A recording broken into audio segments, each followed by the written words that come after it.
décembre 2023, je finis l'un des trails les plus mythiques de France. Mais avant d'en arriver là, il s'en est passé des choses.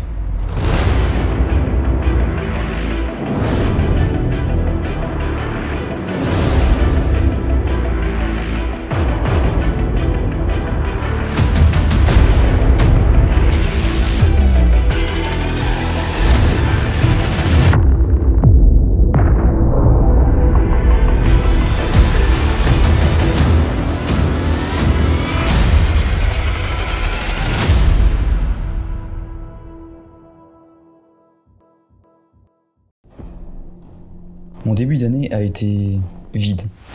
J'étais en prépa, j'avais pas le temps. À part un footing le week-end et du foot avec les potes entre deux exos de maths, le sport était absent. Ça ne me suffisait pas, j'étais en manque. Les écrits approchent, je me libère du temps pour remonter sur le vélo. Pendant les révisions d'oraux, je fais quelques sorties. J'ai même l'occasion de faire quelques séances avec mon ancien club d'athlètes. Car oui, avant la prépa, j'avais du temps. Et je faisais de l'athlète. Beaucoup d'athlètes. J'ai commencé petit en regardant mon frère et puis je suis allé jusqu'à participer au championnat de France de 400 mètres.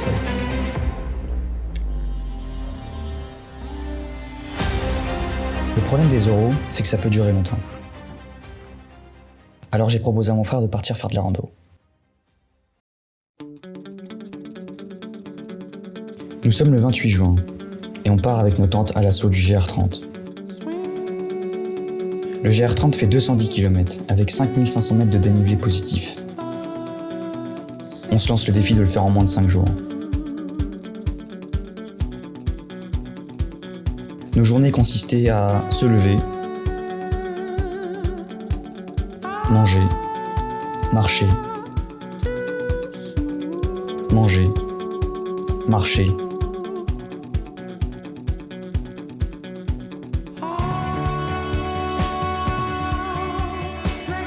Manger et dormir.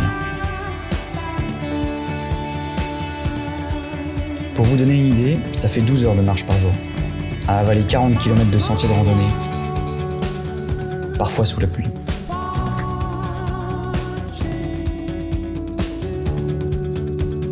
Oui, c'était long. Nos pieds avaient déjà rendu l'âme au deuxième jour. Mais on l'a fini, tant bien que mal, et fier de nous.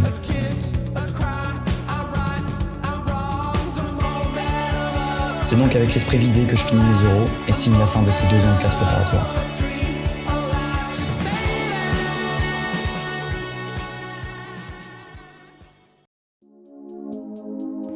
C'est enfin les vacances. Nous sommes le 15 juillet et avec des potes de prépa, on part en voiture, les tentes dans le coffre. Ok, on a trouvé un endroit pour dormir, on s'éclaire avec un groupe électrogène. Ouais. Sur un coup de tête en voyant un flyer à la sortie d'une boulangerie, on décide d'aller sur une base nautique pas loin de Vichy. Et là, c'est le drame. Pendant une tentative de record du parcours, je réalise un saut avec une réception sur toboggan digne d'une sardine. Et je me luxe l'épaule gauche. C'était mon premier jour de vacances. Aujourd'hui, j'en rigole. Mais sur le moment, je réalise que je vais passer une grosse partie de mes vacances avec un bras en moins, là où je comptais enfin profiter de mon temps libre post-classe préparatoire pour faire un maximum de sport. Les premiers jours étaient pénibles, et je ne cessais de m'imaginer tout le sport et toutes les activités que j'aurais pu faire sans se bras cassés. Mais avec le temps, j'accepte la situation.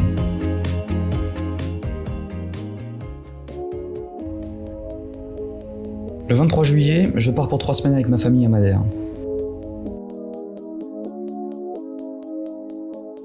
Je vous mets un petit aperçu de ce bijou d'île portugaise.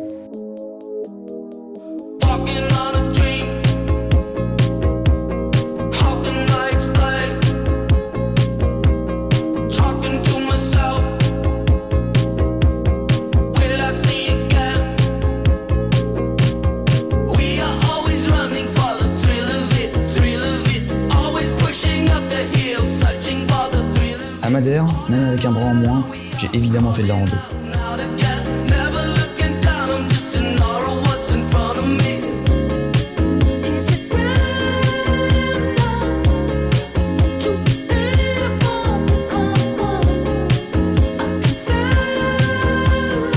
Et quand les randos étaient trop courtes, avec mon frère, on rentrait à pied à la maison. Après 2 semaines d'attelle et une épaule qui a perdu 2 fois de son volume, je commence enfin la rééducation. C'est long, il faut être patient, il faut retrouver toute l'amplitude puis remuscler l'épaule. Et ce n'est que fin août que j'ai pu enfin refaire une pompe. C'était la délivrance. Pendant une rando à Madère, je marchais avec mon frère. Et une idée nous est venue. Ici on marchait 100 km en moins de 24 heures.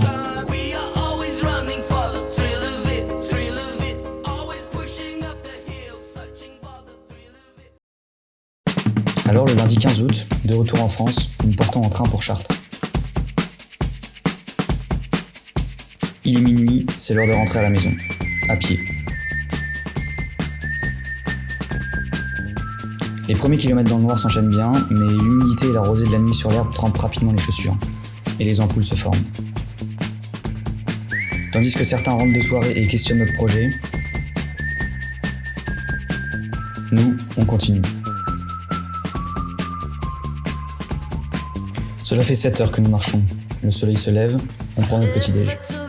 Les gens commencent à faiblir, mais ce n'est que le début, et on réalise que la journée va être très longue. La matinée était particulièrement éprouvante.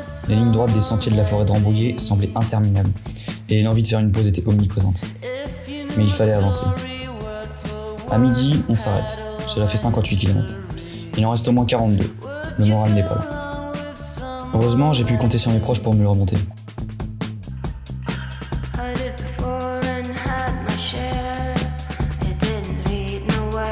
Et nous sommes repartis. L'après-midi, nos pieds étaient morts. Il faisait chaud, on en avait marre, mais on voulait finir ce projet. Au kilomètre 75, on retrouve une amie, Margot. Les grands fous. Ils sont là. Elle nous réconforte en nous filant une tablette de chocolat, on discute 3 minutes et on repart.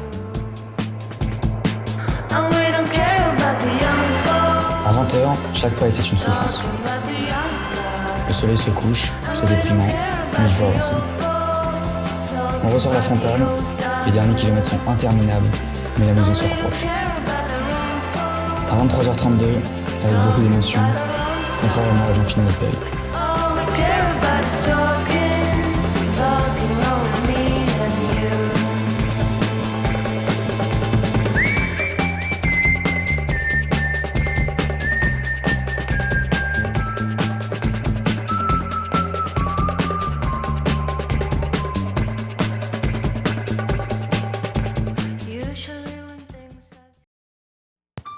En septembre, j'emménage à Toulouse pour étudier à l'ENSET.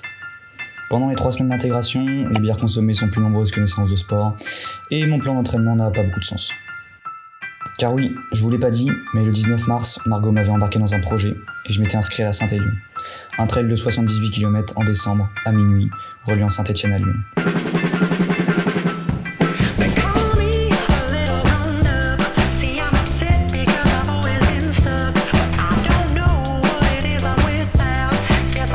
Alors début octobre, Gabriel, un ami à moi, devient mon coach sportif à distance. Le mois d'octobre était chargé. Je m'entraînais dur, mais les progrès étaient visibles et je prenais beaucoup de plaisir à m'entraîner.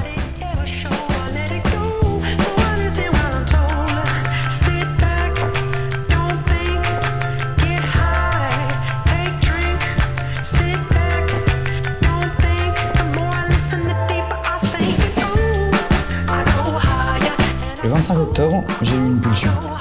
J'avais envie de courir un marathon. Je ne m'étais pas entraîné spécifiquement pour ça, mais j'avais envie de tester mes limites. Alors je l'ai couru. Je suis parti sur des allures très osées de moins de 3 heures que j'ai tenues sur 30 très bons kilomètres, prouvant ma forme du moment.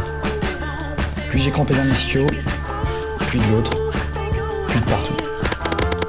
Mais c'était pas mon style d'abandonner, alors j'ai fini ce marathon, avec plus aucun sucre sur moi, dans la souffrance, en finissant par le pire 12 km de ma vie, alternant course et marche à la limite de la crampe. C'était une belle expérience où le mental a parlé, mais j'ai surtout pris conscience d'une chose fondamentale en longue distance, la nutrition. Alors, sous les conseils de Margot,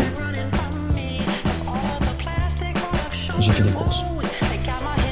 Pour la Saint-Élion, j'ai dû m'équiper. Chaussures, chaussettes, collants, caleçons, shorts, t-shirt 1, t-shirt 2, kawaii, sac, flasque, couverture de survie, gobelet, bonnet, gants, cache-cou, frontal, montre. et les glucides. Comme je vous l'ai dit, en octobre-novembre, j'ai pas chômé.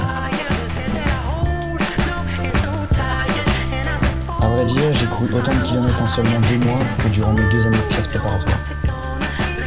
Bref, je me prépare au mieux pour ce trail.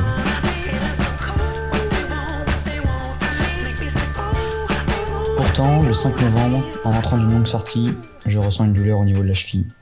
Mes tendons commençaient à se plaindre et impossible de poser le pied droit sans ressentir une gêne.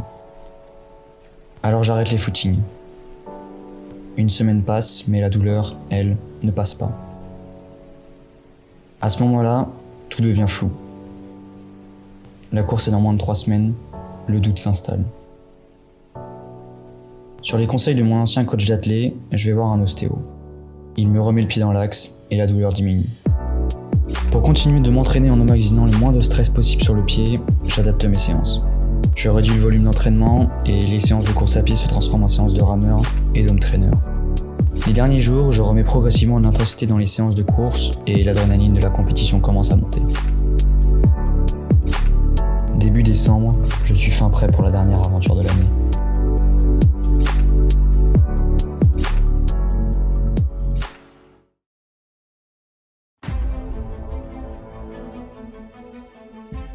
Nous sommes le 2 décembre.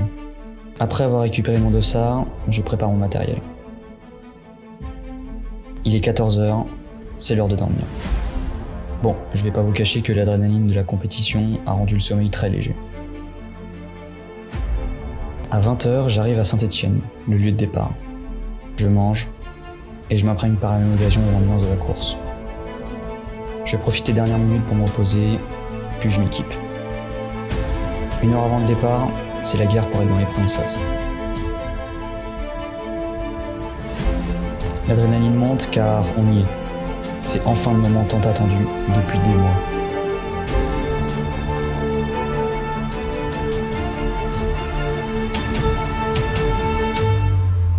À minuit, le départ est donné.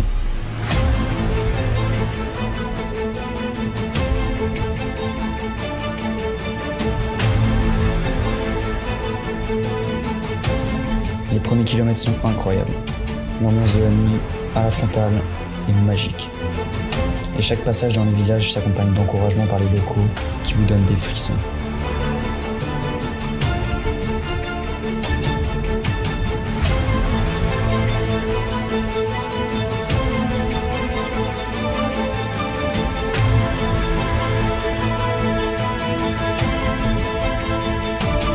J'avais un bon rythme, je m'alimentais bien, j'étais confiant.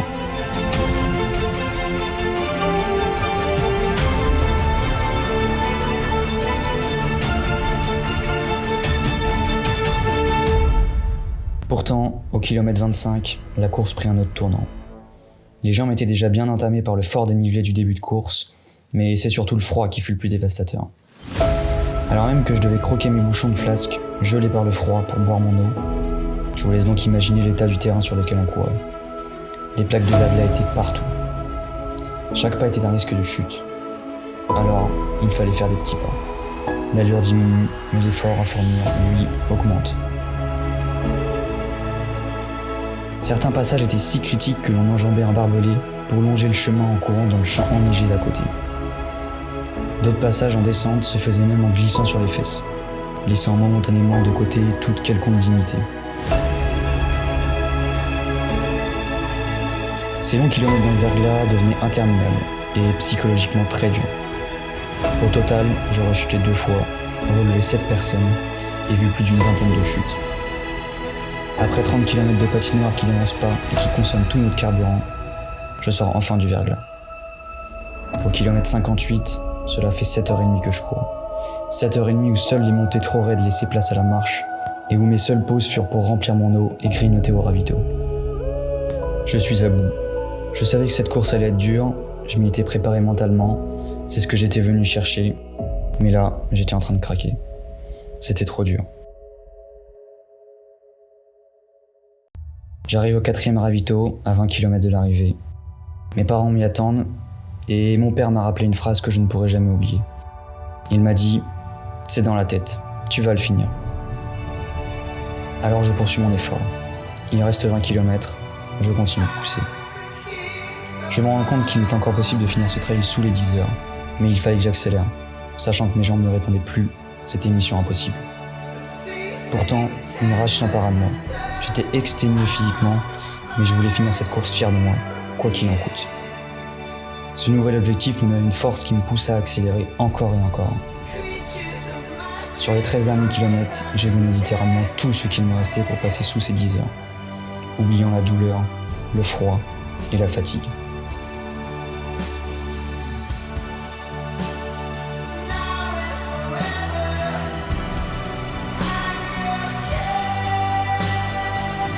Après 9h53 d'effort, je venais de finir la course la plus dure de ma vie.